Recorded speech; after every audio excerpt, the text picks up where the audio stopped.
L'info, le zoom sur l'actu de l'Aisne.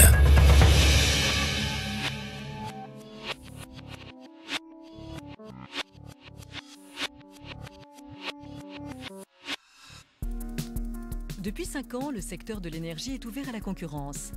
Les consommateurs ont la liberté de choisir leur fournisseur de gaz et d'électricité. Mais entre les tarifs réglementés, les offres de marché, les différents contrats et les démarches en cas de réclamation, tout est un peu plus compliqué qu'avant. Avec ce magazine, vous allez comprendre qui sont les acteurs du marché de l'énergie, comment choisir l'offre la plus adaptée et surtout que faire en cas de problème. Voici les clés pour faire jouer la concurrence. En pratique, on a le choix entre deux types d'offres. Soit on opte pour une offre aux tarifs réglementés. Ces tarifs sont fixés par les pouvoirs publics et ne sont appliqués que par les fournisseurs historiques, EDF ou GDF Suez. Soit on opte pour une offre de marché auprès du fournisseur de son choix qui en fixe librement le prix dans le cadre d'un contrat. Tous les fournisseurs proposent des offres de marché, y compris EDF et GDF Suez. Les fournisseurs d'énergie proposent soit de l'électricité, soit du gaz naturel, soit les deux.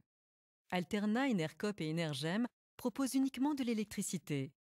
Antargaz, Enerest et Eni, pour leur part, vendent seulement du gaz naturel aux consommateurs. Enfin, Direct Énergie et Lamperis fournissent les deux énergies. Tout comme EDF, qui comme son nom ne l'indique pas, propose aussi du gaz, idem pour GDF Suez, fournisseur historique de gaz qui vend également de l'électricité. Il faut surtout savoir que ce ne sont pas uniquement EDF et GDF Suez qui décident de l'évolution des tarifs réglementés, mais les pouvoirs publics après avis de la Commission de régulation de l'énergie.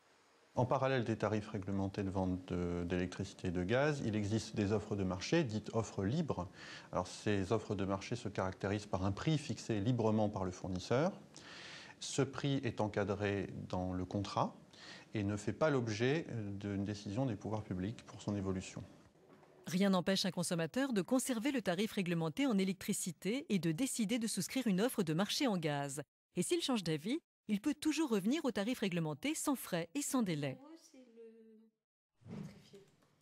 Pour aider les consommateurs à choisir, un comparateur d'offres a été mis en place sur le site energie-info.fr. Il enregistre près d'1 million de visiteurs par an. Ce comparateur ne reçoit aucun financement des fournisseurs, ce qui garantit son impartialité et son indépendance.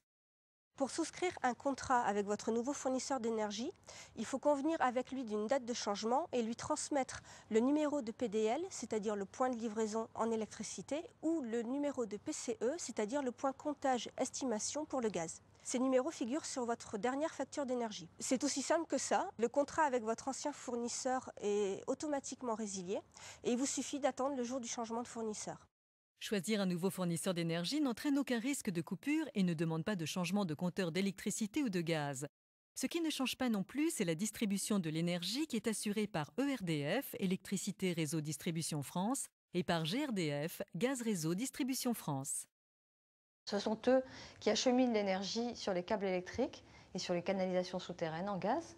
Ce sont eux également qui entretiennent les réseaux, qui effectuent les relevés des compteurs et qui garantissent la qualité de l'énergie qui alimente votre domicile. Que l'on conserve son fournisseur préféré ou que l'on fasse jouer la concurrence, il peut arriver de rencontrer des problèmes comme une facture trop élevée ou une erreur de point de livraison. En cas de litige, il y a des solutions. Si vous constatez une anomalie ou vous avez une réclamation à faire concernant votre contrat, il vous faudra tout d'abord tenter de régler ce problème directement avec le fournisseur d'énergie. D'abord, vous aurez à appeler le service client. Munissez-vous d'une facture afin d'avoir avec vous tous vos identifiants, ils vous seront demandés. Mais si cette démarche n'aboutit pas, passez directement à la lettre recommandée avec accusé de réception. Cette dernière vous sera utile comme preuve de votre réclamation. Conservez-la, conservez également les réponses de l'opérateur. Un des litiges les plus fréquents est l'erreur sur le point de livraison.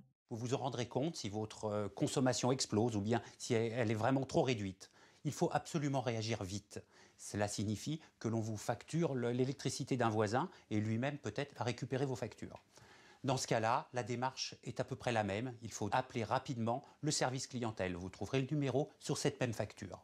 Si cette démarche n'aboutit pas, faites une lettre recommandée avec accusé de réception en expliquant vos soupçons. Si malgré ces démarches, la réponse apportée ne vous satisfait pas ou si vous n'avez reçu aucune réponse dans les 2 mois qui suivent votre réclamation, vous êtes en droit de saisir gratuitement le médiateur national de l'énergie.